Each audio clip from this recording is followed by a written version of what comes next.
أعوذ بالله من الشيطان الرجيم بسم الله الرحمن الرحيم الحمد لله رب العالمين الذي هدانا لهذا وما كنا لنهتدي لولا أن هدانا الله والصلاة والسلام على أشرف الأنبياء والمرسلين شفيع ذنوبنا وطبيب نفوسنا وحبيب قلوبنا أبي القاسم محمد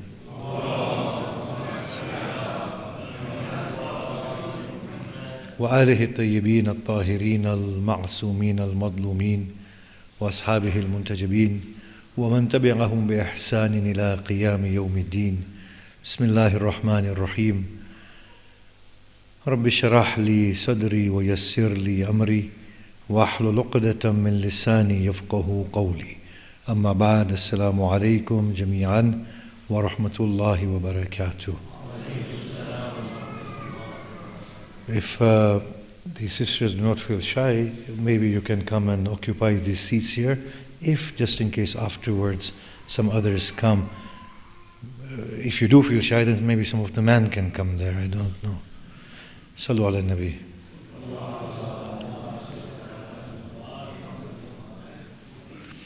Obviously, I understand the verse of the Quran that when the Prophet calls you, pay heed to him. Why God had to say that? We gather and come together on this night to pay tribute to all those beautiful souls that we have lost recently. The wonderful people we lost in Iran, Iraq, the people that we lost in the plane crash, without any discrimination, the people who we have lost all over the world, whether Muslim, non-Muslim, whether in religious lands or secular lands. All of them are a part and parcel of our greater family. We are from the same parents. We are united in our humanity. But truly, what really makes us all one is that we are the reflection of the handiwork of our most beloved God. We bear His light. Allah subhanahu wa ta'ala says, he who gives life to a single soul, it is as if they have given life to mankind as a whole. After He says, he who takes the life of a soul, it is as if he has taken the life of humanity as a whole. When we look at the world events and when we lose those who are dear to us, it pains us. But at the same time, it's also an awakening and a reminder that we are all on the same path. We will all die, make no mistake. What awaits us beyond that is something that is unknown to us, despite us subscribing to faith that makes some sense to us about what is coming. But truly it is unknown. Ask anyone, do you really know what is beyond that? The answer is, I don't. I really don't. But you know you're dying, there will be Qiyamah, there is God, there is heaven, there is all, yes, but these are all ideas in my mind. For me to know it is day outside is something. And for me to know what is beyond that as a description in my mind is not the same thing. It is a reminder for us that we are in a precarious position. We need to get this very right. We need to know what we are all about. We need to come to a comfortable place within ourselves. Oh my Lord, if you were to take me now, yes, I might die with a regret that I did not avail myself fully of the opportunity of life. But at the same time, oh my God, I'm satisfied I'm coming to you in your hands. I have worshipped you. I have loved you. I have counted on you. I have trusted on you. Do not let me down, for you are greater than this. As Ali Salamullah alayhi says, Ma hakada dhannu bik. O Lord, I cannot assume such a thing about you, that when I have invested myself so fully in you, that in my hour of need, you will turn your face away from me. This cannot be assumed of you, O my God. But who has the confidence to open his heart and to lay it bare in front of his beloved and to say to him, O Lord, man li ghayruk, who do I have but you? Is there anyone, O God, that I have entertained in the depth of this chest that you can see other than yourself? Well, when you know that I've emptied myself of other than you, then, O Lord, shall you let me down? It is a time for us to begin to know the one that we adore. Not merely have an idea in our heads and like frightened children worship him. No, to know him for what he is. How wonderful is Sajjad Salamullah alayhi when he says, and I'm going to build on this slightly, but I want to talk about something much, much more pertinent as well. How wonderful is a place at which Sajjad Salamullah alayhi is, Imam Sajjad, when he says, O Lord, if I have sinned, then it is partially due to you. Every time I committed a mistake, you concealed it. You effaced its traces. You forgave and pardoned it, which inevitably encouraged me to sin again. What sort of a place of knowledge and companionship with God is this? Oh Lord, I know full well, if I were not to worship you, you will forgive me nonetheless. I know you.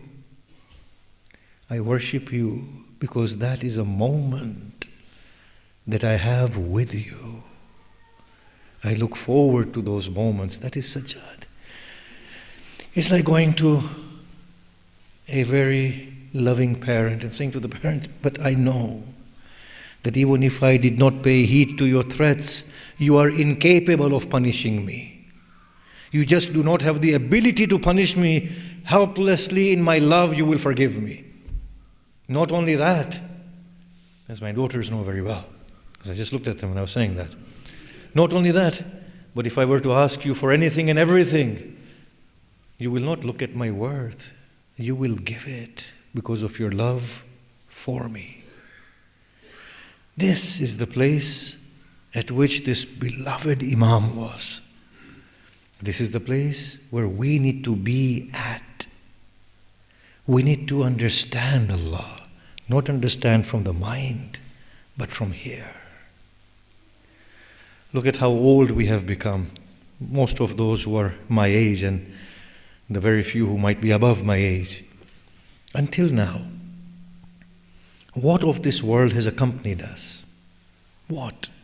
People have come, people have gone. Statuses have come, statuses have gone. Wealth has come, wealth has gone. Sickness has been replaced by health, poverty by wealth. Everything has changed. We are still here. There has been no permanence in anything. This is the nature of life. The only permanent thing that is there is our bonding with our God. When you read the Quran, this meaning comes out so clearly that Allah subhanahu wa ta'ala wants His recognition from His creation. He wants us to recognize Him and to find Him. But for us, recognition of God is to bow and to prostrate and to be hungry and to go around the black house 7 times and to punch each other and get angry. That is recognition for us. That is not recognition.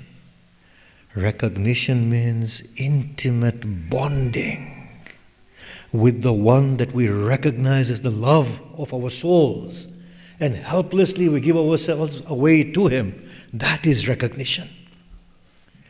Recognition is this, that, oh Allah, if you are my God, then what difference does it make to me whether I'm in health or in sickness?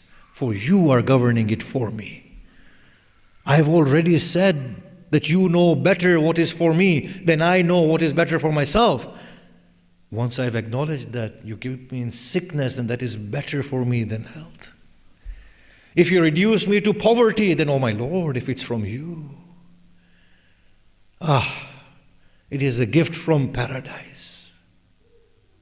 O Lord, await not to take me. Why do you need to warn me, God? You warn one who does not love you. How can you warn the one who loves you? When Isa stands before Allah, Allah says to him, Isa, did you say this and this? Isa says, oh God, do not embarrass me by asking me such questions. You know what is in my soul. Whatever you say is the truth. Whether I have done it or not, it's your call. You say it. Can you imagine that? In one of the du'as, the Imam says, the fourth Imam, he says, oh Allah, grant me the ability to have a favorable opinion of you. That I know whatever my Lord is doing is good. Does it make sense that when I say to Allah, oh Allah, I leave it in your hands, and then after that complain about what is befalling me? How beautiful is Hussein Salamullah alayhi.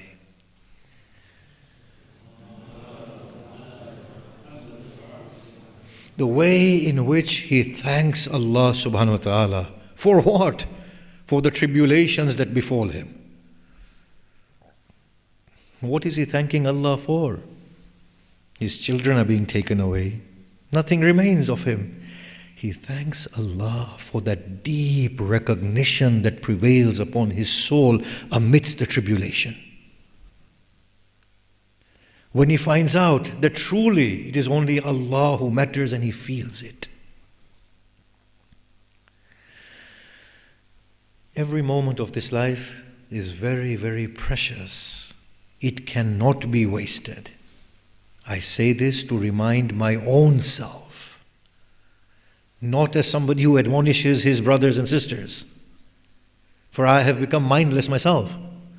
Every breath is a breath of opportunity. It is not a breath that takes us nearer to death. It is a breath that takes us a step nearer to the beloved. Imagine if the perspective were to change, how beautiful the process of aging and going towards death becomes. In this life, we need to give our worries over to the one who is controlling it in the first place. You see, when we go to Allah, and Allah will say, you spent your time worrying. He said, I can understand. You could not pray all day long because you had to work. But what about your mind? In there, should I not have prevailed there in your mind? What about your heart? Should I have not occupied your heart? But you worked for 8 hours or 14 hours, and then the rest of the night you worried about the next day. Did you ever think that there are 8 billion of yous in the world? Who is looking after all of them? Did you ever think that before your birth into this world, the world was functioning without your worries? Did you ever think that you will die one day and the world will continue functioning? And if you think the world is such a big place, then look at the clusters of galaxies that were there. Who was controlling and governing it all? Don't you think it was a waste of time for you to keep on worrying? Couldn't you have spent that time with me in your mind and in your soul? You couldn't control that. I never kept it in your hands. Why were you so worried and frightened about that? You couldn't control anything. I hadn't kept anything in your hands. Why did you spend an entire lifetime worrying about these things? If I destine death for somebody, then don't you think my discretion was the most accurate one? Why did you worry so much? Why did you break so much? If I destined something, you knew that I would only destine the best. Why did you waste your life? Angry at him, angry at her, swearing at him, swearing at her, being hurt at this and being hurt at that. Don't you think that heart should have been kept for me rather than all these things that you had in there? Now that you are here, what an opportunity you have missed. The greatest regret for us will be on that day, will not be about getting a loftier place in paradise. This paradise doesn't make sense to me, to be quite honest with you. I mean, obviously it's better than hell, even though it might be very boring the way they describe it. But the Quran talks about camels, doesn't it? Yes? The Quran doesn't talk about planes or spaceships or rockets, right? Why does Quran talk about camels? Because the Arabs would not understand planes and rockets. They understand camels. When the Quran describes paradise, it's a desert land. What would you describe paradise as? Something with rivers, right? Where there's no vegetation, paradise should have trees and gardens, right? When honey is not accessible, you will describe paradise with honey, right? Think about it. If the Quran were to re-describe paradise today, it would be a very different paradise. The description would be far different. Now we've created rivers of honey ourselves. We've created rain. There's nothing but rain here in this part of the world and nothing but rivers. There's nothing but greenery. Paradise would be something very, very different, right? So I'm just saying, paradise doesn't make sense in that way, in the way the people talk about it. No, there is something far greater. It's the beloved himself. Our story is a strange story. We want to go into paradise, but the person who is supposed to rejoice in paradise has not awoken to himself. People who don't know themselves, how can they rejoice and enjoy and take joy in anything? The first point of call is for us to recognize ourselves and our beloved. Only then can anything else make any sense. The other thing I want to talk about is our human family. Religions, like cultures and ethnicity, cannot divide people. They are very arbitrary. The fact that you can change a religion shows that religion does not grant us our identity at an essential level. Humanity is bound together as one humanity. Allah subhanahu wa ta'ala says, I have created you from a single soul. Then from it I created its partner. Then from them I caused many men and women to emerge. What binds humanity is the singularity of their soul.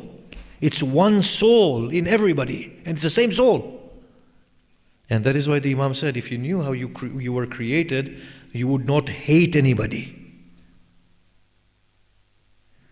The blessed Prophet, the assassin of his uncle, came to him at the conquest of Mecca. And he said, I embrace Islam. Will you forgive me? He said, indeed. But try and not come in front of me. Not because I hate you, but because looking at you reminds me of my uncle. The Prophet did not hate. The Prophet taught us that when I look at the other, it's me I am looking at in a different form. What I'm trying to say in this part of the talk is that humanity, whether they call themselves Muslims or non-Muslims, East or West, it's one humanity. It's one family. This family is unwell. This family is sick. There are some parts of this family who are enjoying a comfortable state. Other parts of this family are not. We should be very concerned about this. That it is my own self, my blood, my soul that is suffering. That Christian or secularist or an atheist is not a Christian or secularist or atheist, it's me. People of faith will be asked, no doubt, on the day of Qiyamah, that you people, did you not think that when you call yourselves people of faith, it was a duty incumbent upon you to look after the rest of God's family? Because you are the people who are claiming that you belong to God.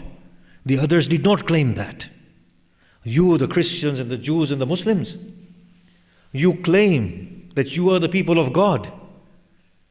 Surely it should have been the duty incumbent upon you to look after the rest of the family who are not as enlightened as you are. Do your utmost to relieve poverty, injustice.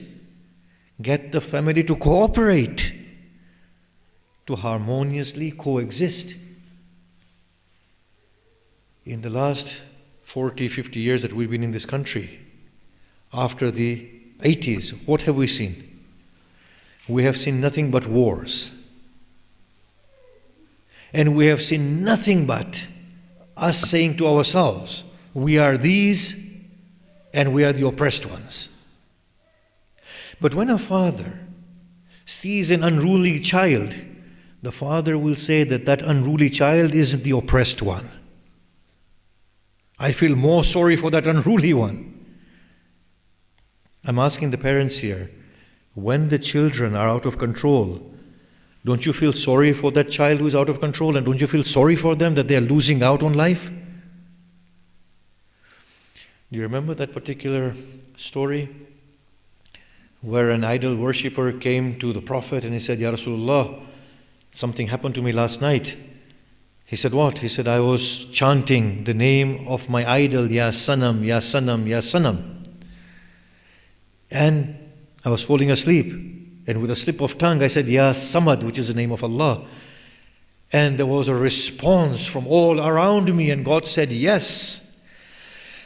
But when I said, Ya Sanam, there was no response.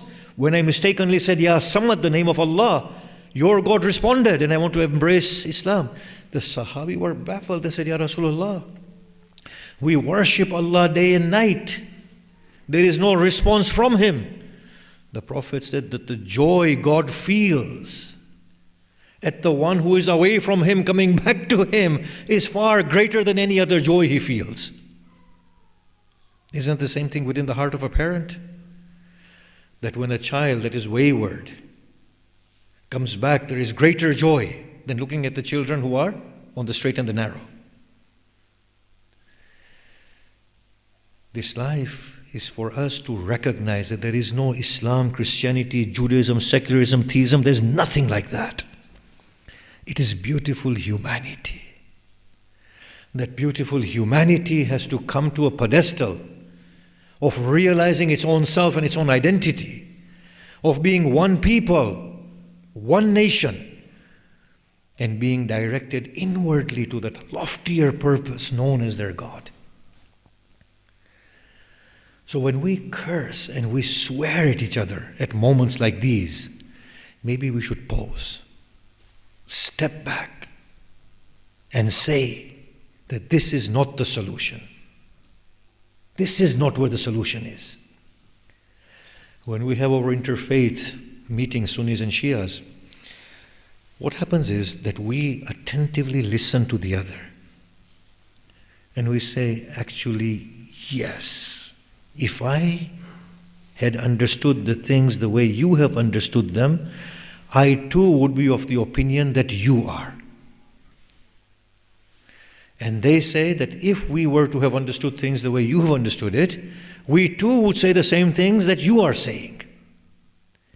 Now that we understand a different perspective, and you understand our perspective, we can both come to a more clearer position that you are really not wrong and we are really not wrong. We are both misinformed about ourselves and about each other. If we don't come to this maturity, humanity will forever kill itself under some pretext or another. We will be killing each other. But forget about that. Think about how we hate each other. How we hate each other. Is that possible for a person who says that they are submitted to God? Can a heart filled with God hate anyone? Can we see people starving to death? Can we see oppression upon people? Are we so hard-hearted that we can't forgive and then we want our God to forgive us? Does it make sense, any of it? None of it makes sense. When we belong to God, there are certain things we need to do. We need to put aside our arrogance and we need to open up to the truth. That is at a human level. And at a personal level, we need to be invested in God to such an extent that nothing but God matters. And when nothing but God matters, we do not become what religion is making us, that we carry on saying to the people, you are wrong and we are right. Investment in God means becoming God-like, becoming godly and saintly from within, becoming charitable, forgiving, noble, calm, less greedy, less preoccupied. That is the meaning of becoming God-like, becoming concerned with one and all. My time has run out. These are the days attributed to our blessed lady. You see, I, for one, do not believe in the Shia Sunni things, yes? But I have to acknowledge that after the blessed Prophet Muhammad, there is no one that takes the place of his family, the Ahlul Bayt. I have to acknowledge that. Islam was spread far and wide, but it was spread in a way that the essence of Islam wasn't carried. It was just expansion for the sake of expansion. The blessed Prophet turned people to him through his moral and spiritual conduct and message. That is what brought the people in. He didn't have a sword in Makkah, did he? When he went to Medina, he didn't carry a sword. The sword was used in Badr and Uhud to defend himself. So the Prophet won the people over by turning them towards the nobler side of their humanity. After the demise of the Prophet, Islam was expanded with wars. These people who were becoming Muslim were people who were deprived of the teachings, the moral and spiritual teachings of Islam. For them, becoming Muslim was just getting another nationality. Essentially, the person is same, but the label has changed. That's what it meant to become Muslim. And the Quran says, Ya ayyuhalladhina amanu, amanu. O you who believe, believe. So believing was just a label. Or, O you who believe, la tamutunna illa wa antum muslimun. Do not die save in the state of Islam. O you who believe was, O people who belong to this party or this label, do not die except as Muslims to Allah through your heart. When Islam expanded, it expanded as nationalities expand, as empires expand, and you get the same nationality. The hearts and the minds have not changed. This is in sharp contrast to what the Prophet Muhammad did. He changed people's hearts and minds.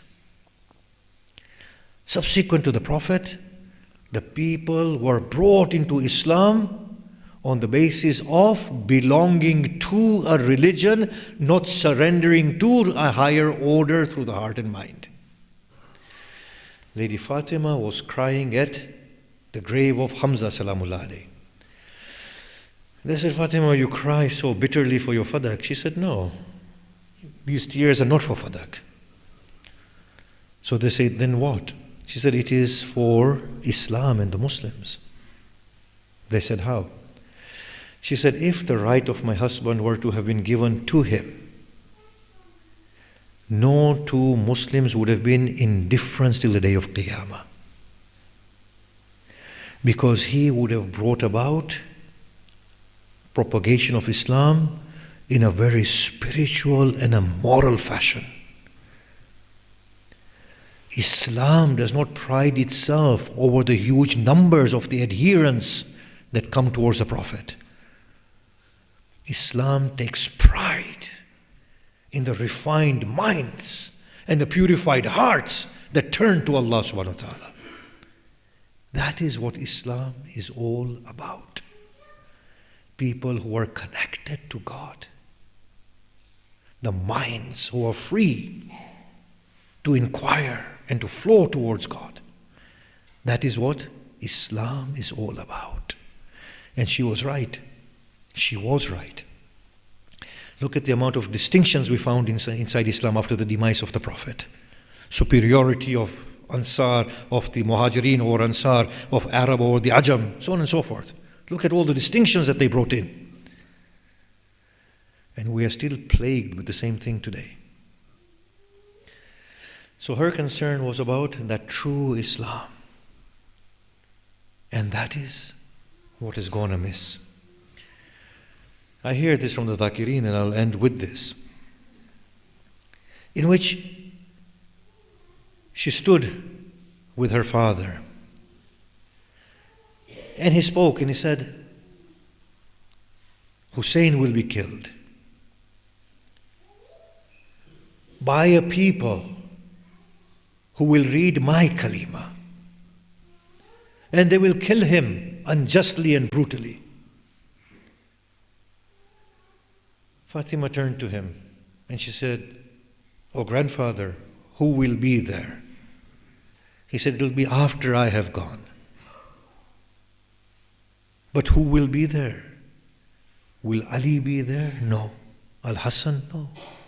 There will be nobody there. He will be alone and lonely. Will there be anybody to help him? He said, "Fatima, there will be a people who will love your son more than they love their own. They will forget their own in the remembrance of your Hussein." Lady Fatima said to her father, "Ya Rasulullah, where may I meet you on the day of Qiyamah?" He said, "You will meet me in Jannatul Firdaus." She said, "Before that," he said, "I will be at the Kawthar, giving water. Before that, I will be assisting the people of my ummah to cross over the Sirat. Before that, when the books are opened, before that, when the scales are placed." She said, "Which is that place where you will finally stand?" He said, "At the corners of hell." She said, "Why?" He said, "Fatima, when everything has failed, and when people of my ummah are being dragged to hell, I will be standing there for one last time pleading with Allah that, 'O Lord, forgive them for my sake.'" Fatima said, "I will meet you at that point, O Father." He said, "O Fatima, why would you come at such a dreadful place?" She said, "O Father, I will cry out to Allah and I will say, 'O Allah, unless you give admission into paradise to every one of the lover of my Hussein, I will not step therein.'" ألا لعنة الله على القوم الظالمين وسيعلم الذين ظلموا أي منقلب ينقلبون. إلهي إنا نسألك بحق الحسين وجده وأبيه وأمه وأخيه وتسعة المعصومين من ذريته وبنيه، اللهم اغفر لنا ذنوبنا وكفر عنا سيئاتنا وتوفنا مع الأبرار. اللهم عجل فرج إمامنا المنتظر واجعلنا من أنصاره وأعوانه والمستشهدين بين يديه. رحم الله من قرأ الفاتحة.